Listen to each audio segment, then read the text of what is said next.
Welcome to the Chamber Spotlight, a talk show podcast brought to you by the Pembroke Chamber of Commerce in association with the local scene.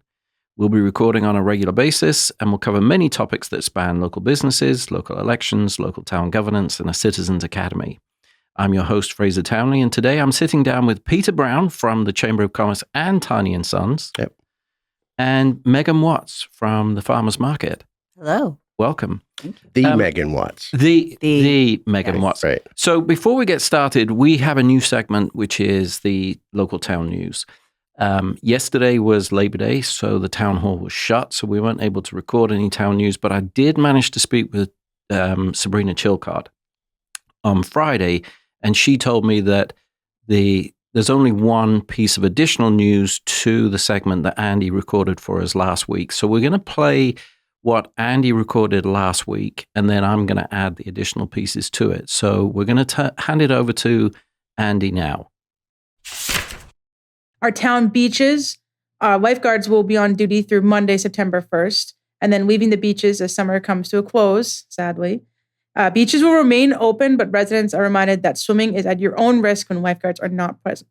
The Recreation Department has all kinds of events coming up available for registration, including community pickleball, line dancing, after-school programs, and STEM bricks for kids. And the senior services available for registration include chair yoga, daily community dining, square dancing, knitting, cribbage, and a variety of support groups. And we have 6 different household hazardous waste days that have been made available for Pembroke residents, and those days are posted on the town website. The service is offered free of charge for Pembroke residents, and registration to attend is required. Talking in the town website, we are actually undergoing a full migration, and we will update in the fall. So the town website is going to be changing pretty soon to bring us up to current times. We're a little behind on the times on the website. So that's everything going on this week in Pembroke. And we're back. So that was the news. It was recorded last week. It's still the same news. It's about the roads and stuff like that. There is an additional item to that, which is there will be a bylaws committee review meeting on Thursday at 4:45 at the town hall, and that will be the agenda will be posted probably tomorrow on that. So let's start with Megan, the voice of an angel. Peter, just so your audience knows, just told me that my voice sounds better on the podcast. So he thinks that now I should start recording professionally. Yeah. So, if anyone's looking for me to do advertisements for them, then I'm actually... apparently I'm for hire. Yeah. You are. I'm your agent. So I'll be taking 20% of everything you earn. So tell me about the farmers market. Okay. Let's see where to start. There's a lot going on. I mean, we're in full swing. We actually, the season's actually pretty close to an end at this point, which I can't believe. This is our second season. We've been running since mid-June, and it's definitely picked up a lot since our first season, which is really nice to see because, when you're first running anything, as I'm sure both of you know as business owners, you just never know, am I doing things right? Are we marketing it correctly? Are we, getting out to enough people? Is this the right, that? There's so many decisions that go into creating a weekly event, essentially. We're running weekly events. And it's, so your first season, you were never really sure. Mm-hmm. People were there, and then some weeks would be a little slow. And so we'd have to figure out, why is it slow? And how do we get more vendors? And how do we get more customers? And there's just a lot to figure out. So last season was really just, kind of we put it together and we sat back and observed and watched and, got feedback from our vendors, got feedback from consumers about what they were looking for. We tried to implement everything as best we could this season. And we are definitely seeing a lot more people at the market this season. August is a little slow because I think a lot of people are like, oh, summer's ending, we got to go on vacation. Right. Yeah. Right. Yeah. But June and July were definitely noticeably busier than they were last season, and we're also seeing people from other towns as well, which I think is a really good sign. So people from surrounding areas like Duxbury and Hanson and other towns. So I think that that's really a great thing. And we won Best of the South Shore for Farmers Market, which I couldn't believe. Wow. Good for you.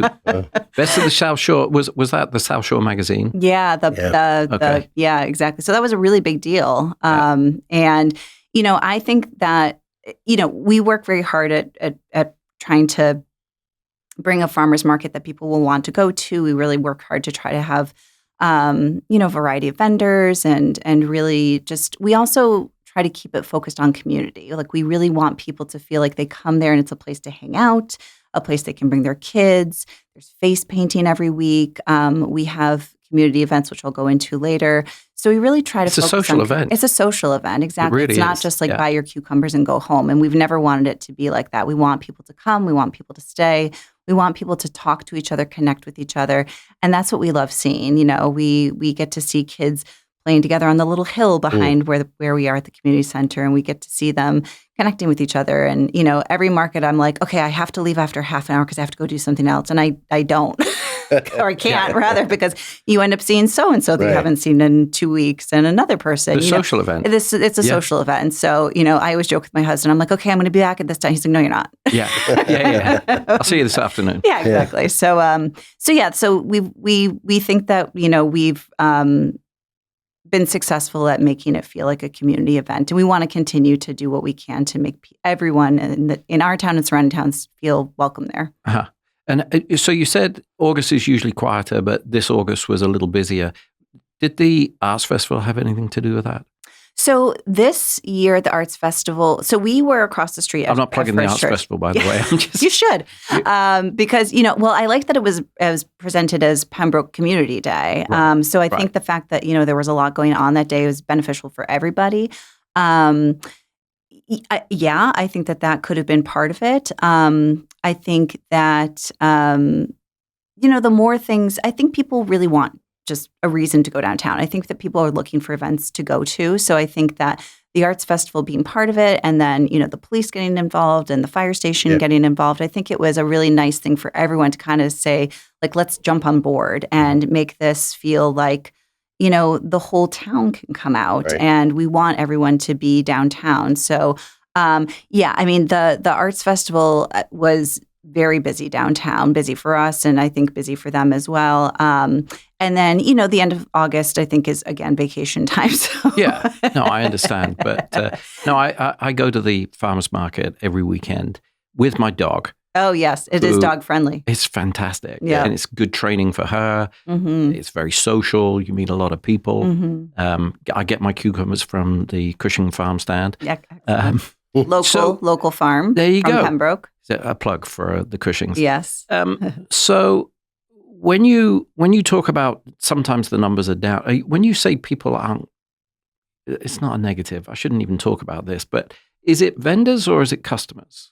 Both. It's both. Yeah. I think that August we see a slowdown in both vendors and consumers. And so last season we tried to look at, what other events are going on at the same time that other people might be going to or other vendors might be going to. Right. So one was the Plymouth Waterfront Festival. Got it. We're planning a year in advance. Last year we looked at the calendar. We thought it was supposed to be this weekend, but I heard it was last weekend. Yeah. So you were at that, Peter, weren't you? Yeah. Yeah. It's usually the second or third weekend of August. Yeah. So anyway, I think it worked out well. So we don't have a market tomorrow because we originally thought that the Plymouth Waterfront Festival was going to be tomorrow, but it was last weekend. So what do the vendors do? So all of our vendors go to other markets as well. We do have some regular markets. But do you have stats on that? Do you know which vendors are at different markets, how many different markets they attend? We don't know. Right. We just know that some of the vendors who might have been at the Pembroke Farmers Market were at the Plymouth Waterfront, which we totally understand. I saw quite a few of them there. Yeah. Exactly. Yeah. And we want them to go where, they're businesses. So we want them to go where they're getting a lot of foot traffic. And we understand that that's not going to be us all the time. And so we actually decided that on weekends where we don't anticipate we're either going to have a lot of vendors or a lot of consumers, it's not in anyone's best interest to have the market that weekend. So we kind of preemptively canceled a few weekends or not canceled, we just didn't schedule markets during those times. So like 4th of July weekend, we were like, no one's going to be there.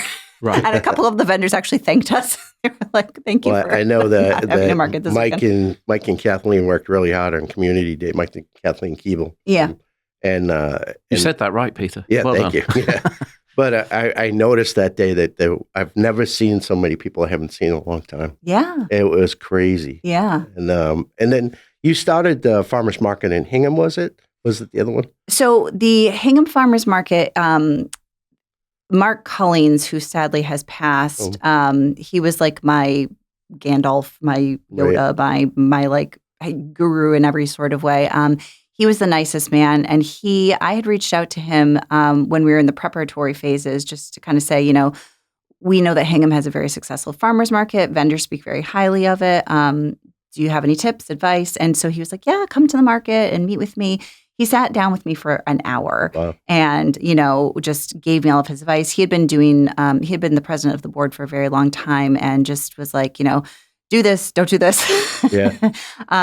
Introduced me to a ton of vendors. I mean, he was just a really great guy. He actually came to our opening day, our first season. I remember, which is during the same time as the Hingham Farmers Market. Wow. So he left his farmers market to come to ours. Because we did kind of a ribbon cutting there. We did. That was a lot of fun. Yeah. And I don't know if you remember parking that day, but it was insane. Yeah. It was insane. And so he would he was like, I don't think the community center was open yet. It wasn't. No. Yeah, so there was still built, construction. but it wasn't. Yeah. There's still construction stuff going on there. Yeah. Yeah, we launched the weekend before they did. Right. So anyway, but yeah, so he was like, he had to park like halfway across town or something like that. But he came and, and then he started checking tents to make sure all the weights were appropriate. Oh, wow. He was like, Megan, look at this. That's not enough weight. So, but he was great. And he, like I said, he sadly has passed. Yeah.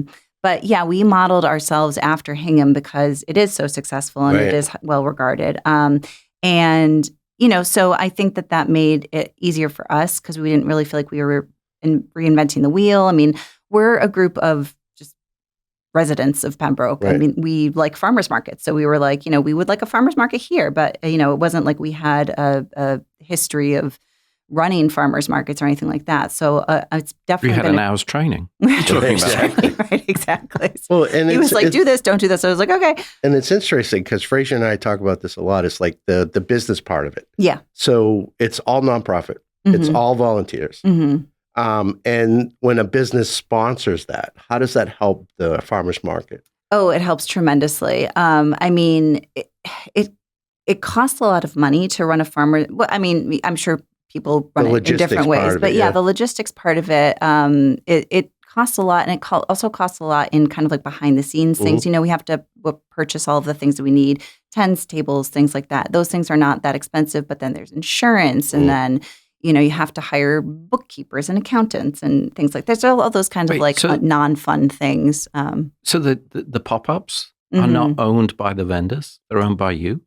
The tents are owned by the vendors, but we have our own tents for things we always have a kids tent at every market where we have like a table with crayons and coloring books and hula hoops and things like that. And then we also have a separate tent. We used to actually offer it to the musicians who would come, but now we've actually set it aside for people to just be in the shade and have a table and like sit and eat and kind of just get out of the sun. And you pay for the entertainment that's there, We also pay for the entertainment, yeah.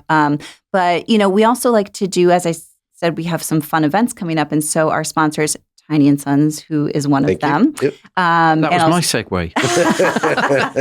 No, I'm now the person with the voice. You're the host. So I'm the host now. And, go on, ask me a question then. Right. But so, without our sponsors, we wouldn't be able to afford the kind of extras that are just fun to get people to the market. So like, we have Lou the Balloon Guy. I don't know if you guys saw Lou the Balloon Guy. He does a great job. He's very popular. Yeah. So, and then you have the face painters too once in a while there. We have a face painter every week. Now they're every week. They're every week. They're every week. They are actually a vendor. So thankfully that has worked out for us. Oh, so they're not a service. Right, exactly. Okay. I don't think we would offer it weekly if it was a service. But Lou the Balloon Guy. We have a big event coming up on September 6th for Senior Day. We're doing a bunch of events that we are paying for, like to give seniors a free cup of coffee or a free bouquet or something like that. And it will be limited, and I can go into more details if we go over kind of the event specifically. No, I think at the end of the podcast, we'll wrap up with what's happening, what's coming up. Yeah. And I think that's worth promoting because that's going to be this weekend. I know. It's snuck up on us. But anyway, so we're able to offer some of these kind of perks to thank our seniors and to bring them out because we want everyone to feel included. Right.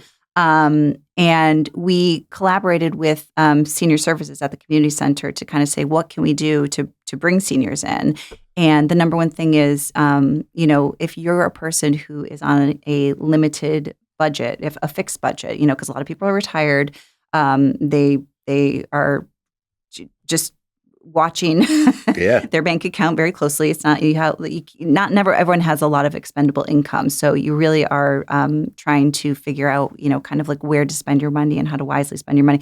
So that was the biggest piece of feedback that we got. So we reached out to our vendors and asked who would be willing to offer discounts, and then we decided that we would be funding some special perks, which again we'll go over in more detail for next weekend for that purpose. So, and that's all provided by our sponsors. That extra money is really helpful for us to be able to do kind of special things for people. And that's the biggest thing why we're doing this today is that we'll get you more business sponsorships for that because a lot of them don't understand where it goes and how it works. Yeah. And this is if they want to be involved in the community, this is the best part. Yeah, definitely. Yeah. Yeah, well, and one of the things, speaking of, learning from last season, we had a lot of businesses approach us asking for tables at the farmer's market. And we were like, oh, this is a good sponsor perk. Yeah, exactly. So that was actually something that we offered at certain tier levels to sponsors. Yeah, XYZ business for the day sponsorship. Yeah, that's a great idea. Exactly, yeah. So then they get to know their community, the community sees them. It's great. Yeah. So I'm going to come on to that. I'm going to come back to that point because I want to ask you comparisons. So think about the comparisons between this year and last year because this is your second year. But Peter, I wanted to turn to you for a second. Okay. We've been talking about the sponsorship and what happens to the sponsorship money, but you're a sponsor. Right. So what do you see as the benefits of a sponsorship? Not where the money's going, but with me, I'm embedded in the community as a business. Of course. So all your clientele, your customers that go there are all potential customers that I see. Yeah. And then second, a lot of the vendors that you see, I do business with. So their trucks or their vehicles or whatever they have there. And then it's the socializing part of it. It's just they see my logo all the time and where my business is, accident related. So people don't think of it until, oh my God, my windshield broke. Yeah. And then they see the logo and then they remember, they sponsored that awesome food, farmer's market that I went to. I'll give that guy a try. Yeah. So, when people ask me, businesses ask me, especially small businesses just start out, the first thing you want to do is go to Dunkin' Donuts and sit there and watch the kids walk through and you look at the businesses on the back of their shirts. And that's where you reach out to that person and say, how did you get involved? Oh, okay. And then how I got involved with you was through Mike. Yeah. And Mike Keeble, Pembroke Performing Arts, and he's talking about, hey, this great thing that's going to start. And that's how I got involved. Yeah. So it's perfect. And we as a chamber, we also sponsor? Yes, we do. So, and that again is the name recognition and getting it out into the community. Yeah. Absolutely. What have you. Yeah, because it's a benefit. I mean, we don't have Stop and Shop in the center anymore. Right. So you have 4 or 5 vendors there that supply vegetables and honey and sauces and then you have, the bread is awesome. Yes. Oh, yeah. I filled, my wife got mad. I filled my freezer.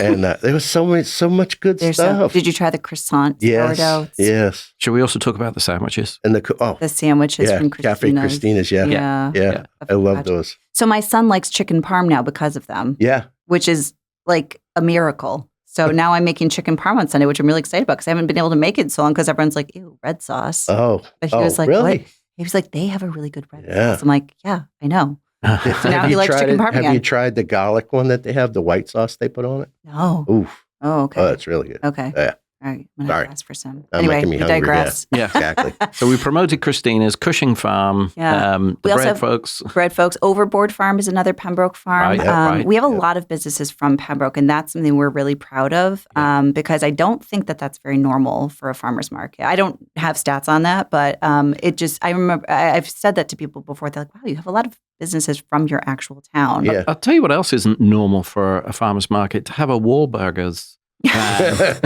on the opening day. How did that happen? That was more than a van. That was like Yeah, I agree with that. Spaceship. Yeah, it was, yeah. He killed it. It was like, oh my God. Yeah. How did that come about?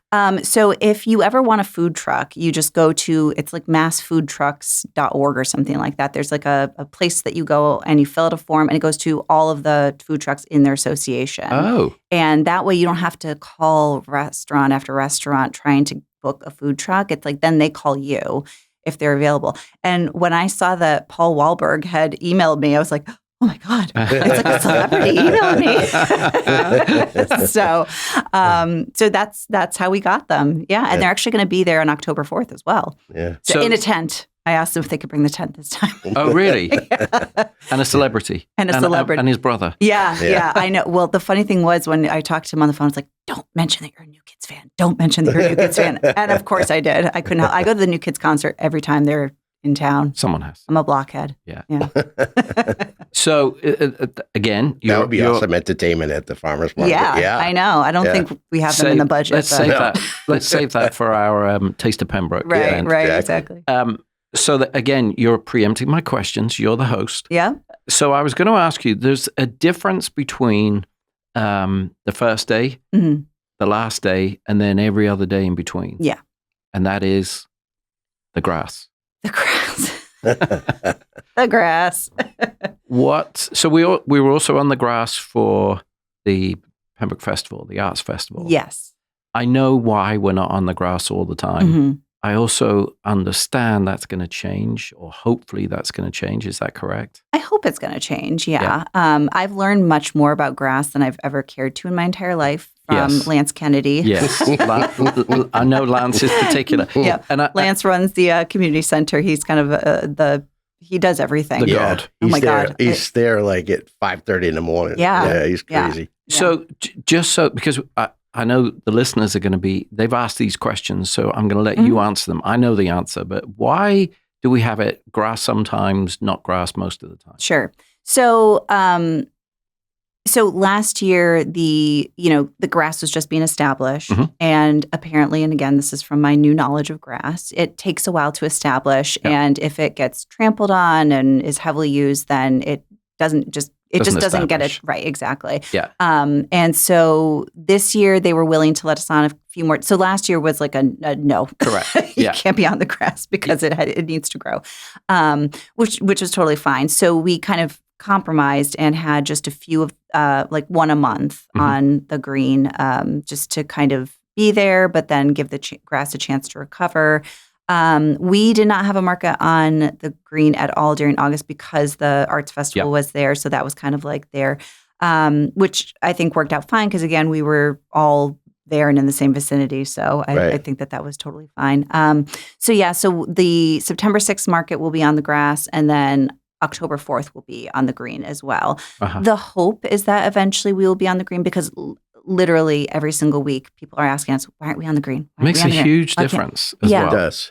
Yeah, it's the feeling. Yeah, it's the feeling, and it's easy to stand and talk and walk and stuff. Yeah. But I also think so right now we're a grid with 3 columns or 3 rows, whereas in the farmer's market, it's a horseshoe. Yeah. So it just makes it easier to navigate. It's a flow. Yeah, it's a flow. Yeah. And every vendor gets seen if you start from the beginning and end up at the end. Yeah. Right. But you don't have that flow on the car park right now, which is not a criticism because I do think it's a great event and I attend it every week. Yeah.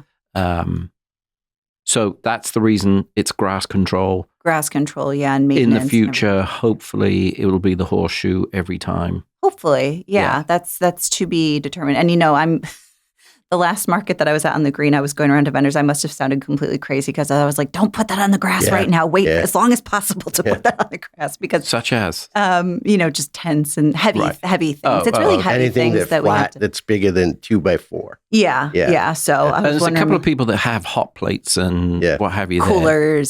They can't. Yeah. So part of what I'm doing over the next week is mapping out kind of where all the vendors are going to be and like who has a cooler and who can be kind of on the grass versus there's a few like little cemented areas that we can put people on. So we're trying to get strategic around who goes where and things like that. So when we did the Plymouth I was doing the Plymouth Waterfront Festival for like 8 years. And in the morning when we set up the vendors, we always suggested something with stands. So you'd have 4 legs and then nothing would be flat. Because DCR was, especially when they put the sprinkler system in, it was brutal because if you had something flat, that was it. You couldn't get off. And now they won't allow anybody on the grass. Interesting. But how to circumnavigate some of the stuff was we made sure that everything was on a stand. And what kind of a stand? Something with legs so that it's not the whole bottom part of the cooler is not sitting on the grass or whatever they're cooking on or whatever that is. It's not all flat. Right. So air's getting underneath it. Yeah. Okay. So it could be like a large footstool. Correct. Or something like that. Okay. Yeah, that's interesting because in my head, I'm thinking if it's 4 legs, they would sink easier than something that was flat. Yeah, but when it's completely like during the arts festival, I saw Lance going around, no towels or blankets. Oh, really? People were laying blankets out and stuff. Yeah. No, that's not good. Yeah. But because when you get a hot day and the sun's on there, that kills it. Yeah, I know. It's a challenge. I mean, I definitely understand that it's a give and take, and we want to be respectful of the area, but we also want to do what our consumers are telling us they want, and it's very clear they want it to be on the green. And there are some benefits for vendors too. It's cooler on the green. I think that's the biggest thing is on really hot days that it gets very hot in the parking lot, and so it's cooler on the green. And we have some vendors whose products melt or wilt or whatever, so the green also provides some shade. Big no. Yeah, exactly. So the building does provide some shade when we're on the green, so we can stick kind of the vendors who melt or wilt over in the shade, and that helps us as well. So, there's some benefits for vendors, but I think for them, the biggest benefit is it brings a lot of consumers in because they just really, it has a feeling of like, it's a town green, it's like fun. We're wandering around and we're all in a park together. And you even hear that, like people say they drive the by. Voice It just again, like Peter. looks. I know. That's me making a plug to always be on the green. But I mean, people will even drive by and just say like, it looks so nice to be on the green and things like that. So that's the hope. Very inviting. Yeah. So that's the hope. So that was this year. Last year, what's the difference between last year and this year, other than the green thing? What have you learnt that you're going to apply to year 3? Yeah. The traffic flow. How do I narrow it down? I think it was the traffic flow you were talking about. Like on day 1, I was like, this, I don't know how to, just all the vendors came at once and then there were not enough people. And so we actually learned from that. I think the second round of being on the green went much smoother. We had a volunteer who had her like traffic director's like vest. And she had those little and she was directing people. Yeah. So we did learn a lesson from that about the traffic flow and making sure it doesn't get congested and everything like that. God, I mean, there's so many lessons that we learn. It's really don't put your fingers in the pop-up tent when you're putting it up. Oh yeah. I actually never learned that. I think I snap my finger every single week. Pinch your finger in there and that's it. Yeah. We're bringing more people in, which I think is the biggest thing because I think our marketing has picked up a lot this year, our social media presence, but it's a lot. I mean, it is a lot to keep up with social media. Now, So you do all the social media on your own, right? Well, The market does. Oh, I yeah. don't do any social media, not even in my personal life. I do Good. one recipe video a week, and then that's literally the only social media I do for Where both is my it? personal and That's on MySpace, right? yeah, I probably do have a MySpace account. I should go check. Yeah, I forgot about that. Yeah, right. But we have an intern. Yeah. She's great. Good. And our one of our board members, Katie McGraw, is She's awesome. Yeah, she is, and she actually helped set up this podcast. So she's very heavily involved in the marketing and everything. Just getting our name out there, finding new opportunities such as this for us to connect with the public. And then we have a new director of marketing, Rebecca Tate. She's been an amazing addition. She and her husband just moved here from California. We're looking for ways to get involved in the town and meet people. And she's been awesome as well. So we learned about having a newsletter and, getting an email list together and just kind of being a constant social media presence. I've seen yard signs as well. Do you have yard signs? We do. Do you have lots of them? One? I don't know how many we have at this point, but Right. I think I still have a few in my garage if you want one for the next month. I know of a really good place to put one, Okay. actually. All right. So we'll have a Talk chat after the offline show. on that. Sounds good. Yeah, I mean, if you've got materials that we can help distribute and place, Yeah. we should do so. No, absolutely. I think that would be really cool. We want to support what you're doing. So that's the future. Are you looking at any expansion? In terms of vendors or in terms of Always vendors, but how often we're Yeah, I offering mean, the right market? now you are. Let's talk about the hours and the dates. Yeah. So you are 10 until 2. 10 till 1. 10 we were till 10 to 1. 1. We were 10 to 2. That was the other thing we learned is Okay. that last hour was dead. Yeah. And Right, so we just got rid of it. It was Got it. not doing anyone any favors. And it gets really hot. Mhm. So 10 to 1 this season. And the season and is June. We started June 7th and we go through October 4th. And Got then we last year hosted a Thanksgiving market. And so the goal is to offer it again. right. And so that would be the only other market outside Christmas of the season. market, Possibly. maybe. We'll see how much energy everyone has in the Have a tank. chat with after your marketing director. Yeah, See whether they right, think it's exactly. worth it. Well, you want We to tried do to it, do do the- it during the tree lighting. That would be awesome. Oh yeah, Oh, that's a good idea. Yeah. Yeah, That'd be really good. yeah. tree lighting is usually the first week of December. Is that Yeah, right? yeah. That would be tree lighting and Christmas market. Yeah. Yeah. Absolutely. I think We'll, Okay. we'll hook yeah. you up with Kathleen Keegan. All right. Yeah, she can kind of. Maybe we can just give her the vendor list and she can get everyone together. I think she's looking for somebody to help her with it. Yeah, she's Oh, scaling okay. back. So I Okay. think Oh, okay. Gotcha. All right. Well, So yeah. we're throwing hints. To be determined. We're throwing hints at you. Gotcha. Yeah. All right. All right. We'll say just to be do it, determined. Yeah, exactly. But yeah, so that's the regular season. In terms of scale, I mean, I think it just depends on retention of people in the market because it's so funny because if you had, I remember everyone saying before we even started, like, it's a lot of work, it's a lot of work, it's a lot of work. And when you look at a farmer's market, you're like, it's a bunch of tents in a parking lot. Like, Yeah. how hard could that be? But it Right. really is a lot of work. It's a lot of Yeah. work to coordinate everyone.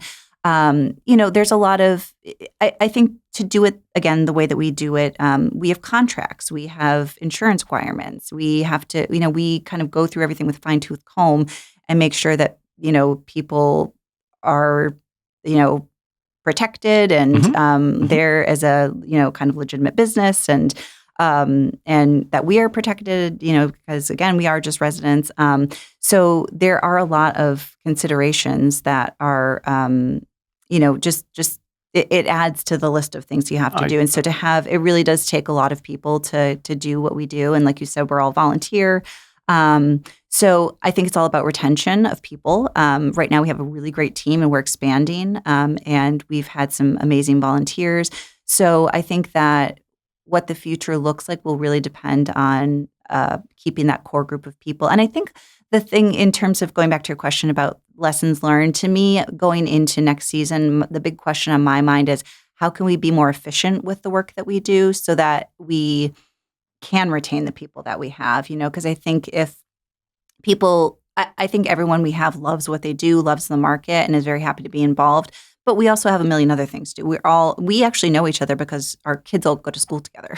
So we? The people the people at the farmers Sorry. market. Yes, Peter's kids and I go to school. Yeah, exactly. No, on the farmers market, we know each other because all of our kids go to school together. And so, it starting a farmers market when you have school age kids is maybe not the best time. It's ambitious, yeah. So it does keep us sane that we're all kind of like in the same boat together, but at the same time, we all have a lot going on. So I think the biggest question for me going into next year is how can we be more efficient with our time, with our responsibilities? Is there anything we can scale back on while still maintaining the same level of, of success that we've had and continue to build upon that? I think that, yes, there are ways to do that, but we just have to figure out what those are. So that's, to me, the biggest lesson / question mark in my mind. I think you do an amazing job. The whole crew does a fantastic job. I think the market is, I don't know how you measure success, but I think it's successful. And having heard how 1 hour's training, come on. That's awesome. So look, we're about at time, but I offer this to every single person that has been a guest, and that is to share with us and share with the listeners anything you want to say to them that you don't feel we've covered. So I'm going to start with Peter, actually. Peter, do you have it? Have you said everything you wanted to say today? Have you got everything off your chest that you wanted to get off? Or is there a hidden message that you want to make sure the residents and the people listening hear? I think we should have a ham, salami, and cheese Cafe Christina sandwich. Okay, so focaccia. This is a very personal message to Christina's, absolutely, not the residents. No, I think the small businesses that want to get involved, this is the perfect opportunity to try. Yeah, I mean, they're trying to get their budget for next year, and a lot of people are trying to understand where to put their money as far as marketing goes, and how to get in touch with people. And this is the perfect opportunity, especially if you have a business that works a lot in the summer. And seasonal business. Yeah, absolutely. Yeah. And the community stuff is specifically for the community center. The best thing that ever happened to them was the farmers market, because it's bringing people. I mean, I see people from Plymouth there. Oh, really? And Manamet and, down Bourne, people that live in Bourne that come up in here because they want to check it out. Oh, wow. You know what I mean? They have this farmers market gurus things that go on, like a groupie thing. They go to different farmers markets. Oh, that's so funny. Yeah, so we see them a lot. But I think whatever you're doing a great job. Oh, thank you so much. Yeah. Well, again, we couldn't do it without our sponsors, and the Chamber of Commerce has been amazing. And it's just nice to feel so supported in the community. I mean, everyone has been really supportive of us and trying to, get the word out and how can we get involved and things like that. So we really appreciate all that you guys do to help support us. Let's see, if I had a message, I think my message would be just how incredibly important it is to shop at local businesses, to use local businesses. I mean, that's probably not going to surprise anyone considering that's the whole point of a farmer's market. But, these vendors work so hard. I'm like, I get tired just thinking about how busy they are, and for a lot of them, this is like a side hustle. They're spending their evenings making their products and then they're selling their stuff on the weekend. So I'm like, when do you do other things?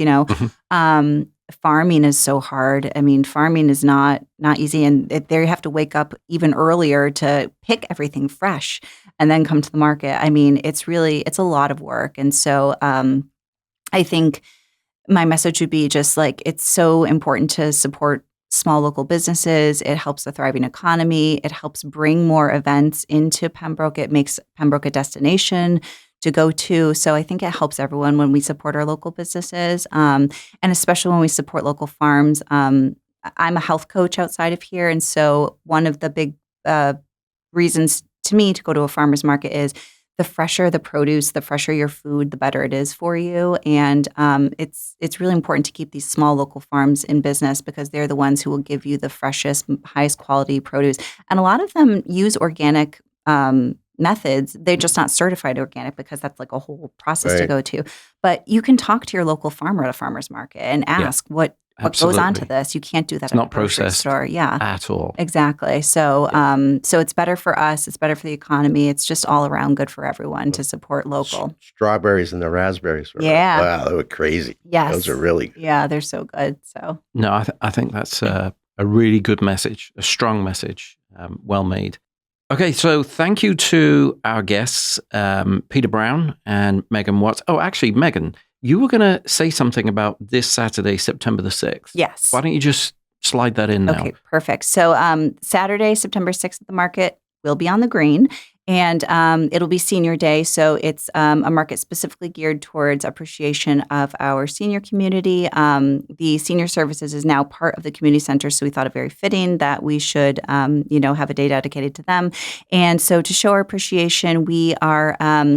We have a few vendors who will be offering some free items to the first 50 seniors. So Cup of Amore will be there offering a free cup of coffee to the first 50 seniors who are there. So you have to get a ticket when you're there. There'll be signage around where you get the ticket and making sure that you bring that. How old do you have to be a senior? Oh, I don't know. I think I might have to ask. I'm trying to get a free cup of Google. coffee here. We'll be checking ID. No, I'm just kidding. I think that if you identify as a senior and you look reasonably like you could be a senior, then we're going to play the trust game. Yeah. Okay. Yeah, I'll set aside a ticket for you, Fraser. And then Bloom Bar, who offer cut flowers, will also be offering free small bouquets to the first 50 seniors. Nice. So there will be signage at the market around how people go about that and all that good details. And also senior services they'll have a table at the market. They do have one at every market, but I think it's especially important that people go check them out. Yeah. Because honestly, there's so many great things happening at the Community Center for Seniors. Like, I want to be a senior so I can do some of them. It's really we need to start a dull woman's group. They have a dull man's group. Oh, really? They have a dull man's group. We need to start a dull woman's group. Yeah, that'd be great. Yeah. So we'll have a lot of events. There's going to be free rock and shell painting that people can do with their grandkids and things like that. Oh, and Two Grannies on the Road. Have you heard of them? Yeah, they're going to be there. She's awesome. Yeah. So they're going to be filming and kind of going around. So a lot of fun things. So definitely come September 6th. This Saturday. September 6th, 10 to 1 at the Green. 10 to 1 on the Green Community Center. Yes. I think we plugged that. Yeah. Good. Perfect. So again, thank you, Megan. Thank you, Peter, for attending. This podcast will be available on Apple, Spotify, and YouTube with additional links to our Facebook page. Don't forget to like us on Facebook at the Pembroke Chamber of Commerce. And if you're interested in becoming a member of the Chamber, please go to the Pembroke Chamber of Commerce website, pembrokechamber.org. Megan, Peter, thanks a lot. Thank you, Fraser. So much.